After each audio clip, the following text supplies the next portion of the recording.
Bonjour Eric Godon. Bonjour David Courrier. Je suis content de vous voir. Pour les gens qui ne vous connaissent pas bien, je précise que vous êtes acteur essentiellement au cinéma et à la télévision. Vous avez tourné avec des gens aussi différents que Luc Besson en France, Philippe Lioré, Raoul Peck et tant d'autres, Stéphanie Bersky pour la Belgique. Vous tournez beaucoup. Vous allez sans doute moins tourner. En tout cas, on est dans une période de confinement maintenant.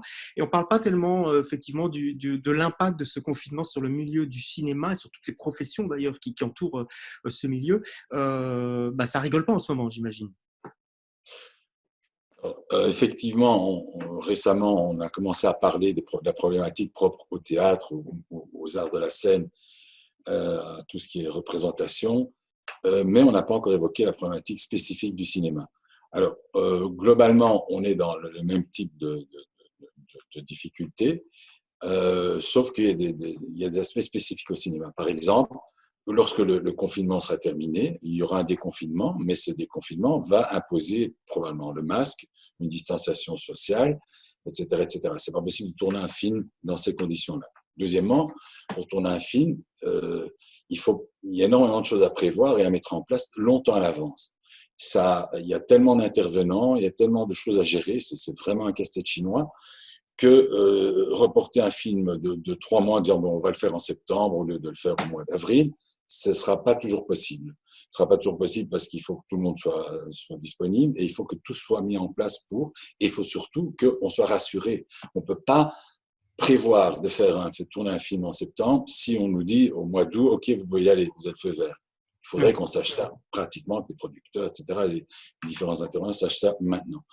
Alors, ce dont je voudrais surtout parler, c'est tous les oubliés du système, et il y en a dans tous les domaines artistiques. Ce sont les gens qui n'ont ni statut d'artiste, ni ont droit au chômage, ou alors un tout petit chômage, qui ne sont pas indépendants et donc n'ont pas droit à cette allocation passerelle ou en société, et donc qui sont, par exemple, des gens qui sont en demande de statut d'artiste, donc qui sont en train de collecter, d'essayer de réunir un maximum de prestations pour pouvoir avoir droit au statut d'artiste. Mais tous ces gens-là ne rentrent absolument pas dans les cases et se retrouvent sans aucun revenu. Alors, dans le cinéma, ça va perdurer. On ne va pas pouvoir reprendre, je pense, même, voilà, si les salles de spectacle sont fermées jusqu'au 31 août, on ne pourra pas tourner avant quelques semaines plus tard, dans le meilleur des cas. Sans compter que Ça, les voyages seront peut-être supprimés, donc ça complique. voilà, les voyages seront peut-être en tout cas limités. Alors, il faut aussi voir comment les autres pays avec lesquels on a des coproductions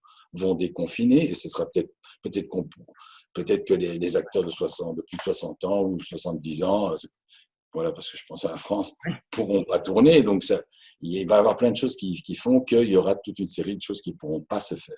Vient se rajouter à ça la problématique spécifique du tax shelter. Le tax shelter existe dans d'autres domaines, évidemment, mais en cinéma, ça représente vraiment une partie très importante du financement des films, autant des films belges que des coproductions.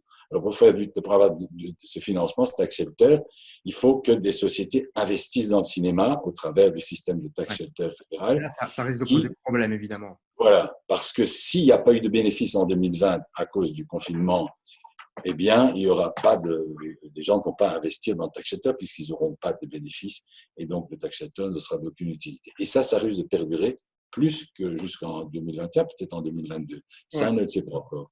Bon, écoutez, c'est très bien d'avoir retiré un petit peu la sonnette d'alarme pour ce milieu dont on parle effectivement un petit peu moins, sans compter les salles de cinéma aussi qui ne sont peut-être pas prêtes de rouvrir. Merci Eric, je vous souhaite néanmoins quand même un bon confinement. On espère que ça ne durera pas trop longtemps quand même On espère. pour vous et la profession qui vous entoure, la profession du cinéma. Merci beaucoup et on se retrouve bientôt, j'espère. Au revoir. Au À revoir. bientôt.